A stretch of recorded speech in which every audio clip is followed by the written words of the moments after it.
Au Burkina Faso, les réformes politiques sont au cœur des préoccupations de la société civile.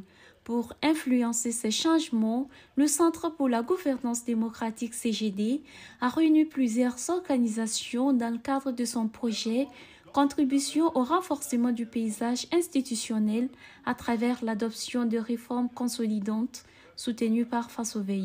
C'était le jeudi 13 février 2025 à Ouagadougou. Objectif: fédérer les voix pour un plaidoyer structuré. Lors de cet atelier stratégique, le CGD a présenté son cahier des réformes, un document clé résultant de consultations à l'échelle nationale.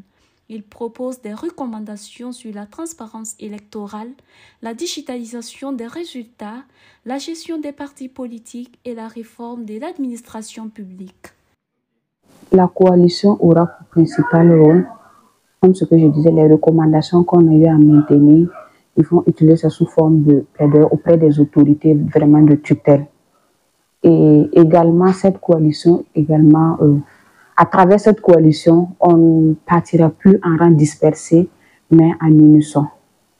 Voilà, en unisson. Et également, la coalition servira d'intermédiaire entre l'autorité publique et la population locale.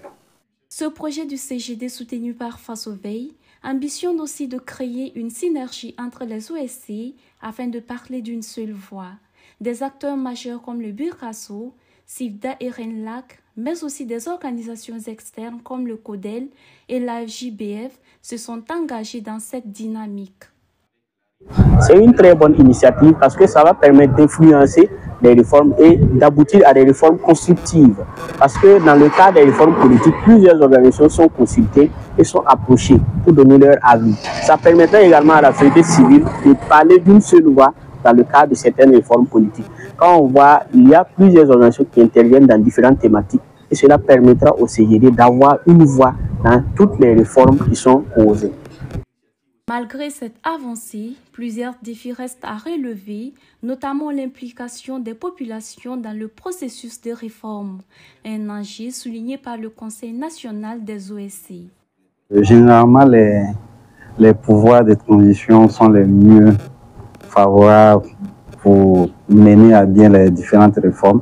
Ces réformes, comme on le dit, ça pourra peut-être amener le Burkina sur un nouveau départ. Parce que toutes ces crises trouvent un peu le fondement dans cette manière de gouverner.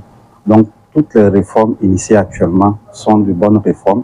Maintenant, le problème, c'est qu'il y ait plus d'implication de la société civile qui contribue beaucoup aussi auprès du gouvernement, qui est un relais du gouvernement.